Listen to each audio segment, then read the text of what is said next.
So over here's an example of kind of a bunch of broccoli that I have that is still going really strong. I don't know if this should be normal. I didn't have this good of broccoli production last year. I was hit with whitefly. But yeah, this year, even into the summer, now that, throughout July and even now, I'm still getting lots of broccoli production. I'm growing a couple of different kinds of broccoli. I'm growing kind of the broccoli that can be used for the broccolini type, where you've got the long stems and you've got a bunch of them together. And I really like that kind.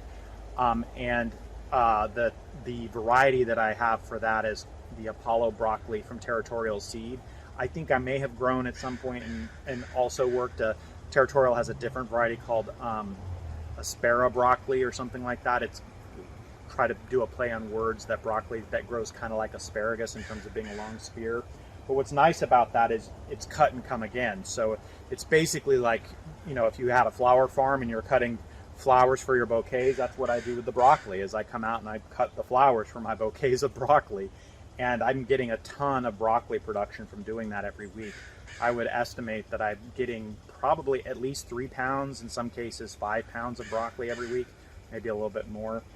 And I've got stands of broccoli like this in different beds. This one, that one, that one. Well, actually, every bed has some amount of broccoli in it. So similar to my theme for this year of putting a little bit of everything in every bed. So here is where I have the crowning broccoli, and what I'm growing this year is a variety from Territorial Seed called Emerald Crown. And I cut the main head like over a month ago, but I've just been cropping side shoots, and they still grow decent sized little heads in the side shoots. And so I get in some cases I get broccoli florets that maybe is like 2 inches in diameter, but I actually today had some that were like 3-4 inch diameter side shoots. So that's pretty good, actually, I think. And yeah, just again, another example of the broccoli just kind of carrying on and continuing through summer, which was a little bit unexpected. The other thing I would talk a little bit about pests is that I mentioned earlier that last year my broccoli just got ravaged by whitefly, and I don't know what is different this year, but this year none, zero, zilch. There's no whitefly anywhere. So I'm guessing that maybe I had picked up some whitefly from, maybe it was transferred over from a nursery or something like that, and then and it's not something that naturally occurs in my garden here, or I've got enough other stuff going on that kind of prevents it from occurring. I don't know. I haven't done anything to intentionally prevent it.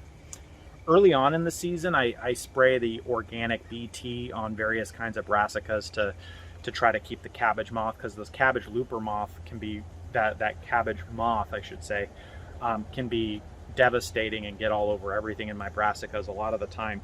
But I stopped, I only did that during the late spring. I stopped doing that altogether over a month ago, and I haven't seen any cabbage moths or cabbage moth damage on these either.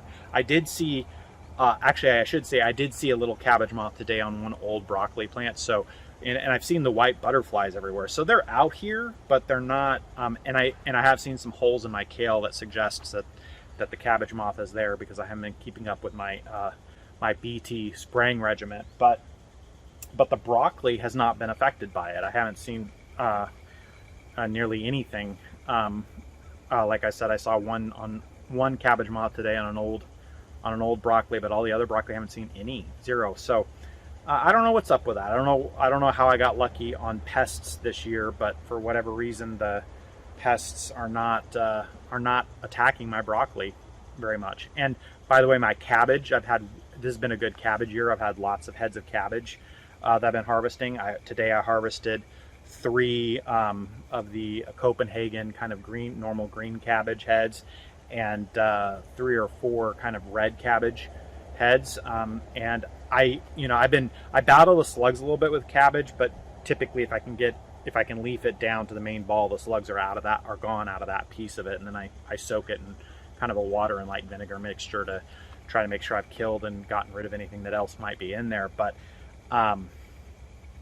yeah, other than slugs, again, no cabbage loppers, no whitefly. And I've grown a lot of brassicas, and because I've been growing so many brassicas, I have not been spacing them. I mean, at first my theory was, well, I'll just put a little bit in each bed, and so maybe I'll confuse the pests.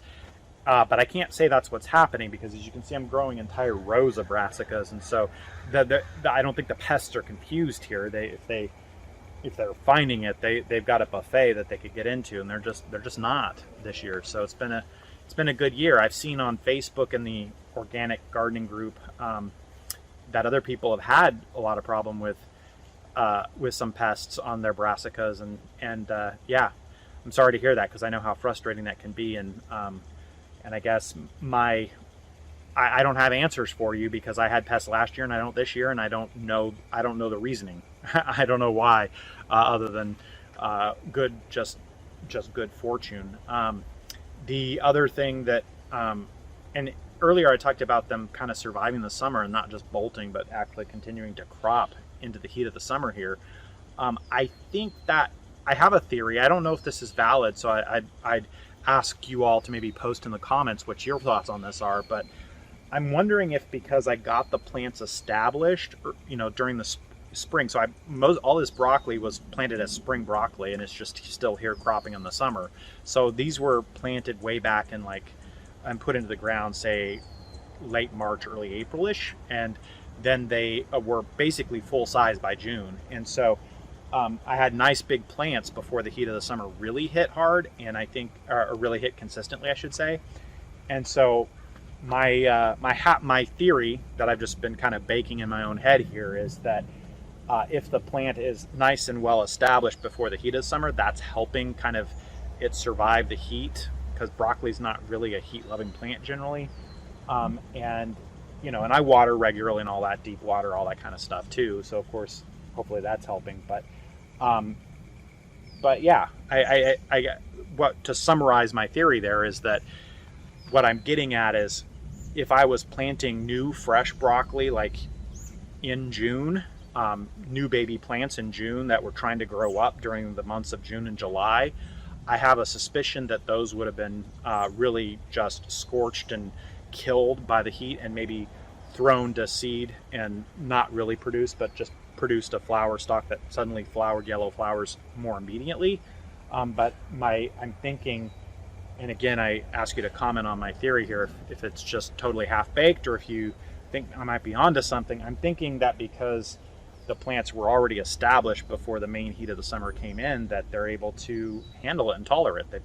They've got the roots to maintain their water, and yeah, they're otherwise very kind of thriving, healthy plants.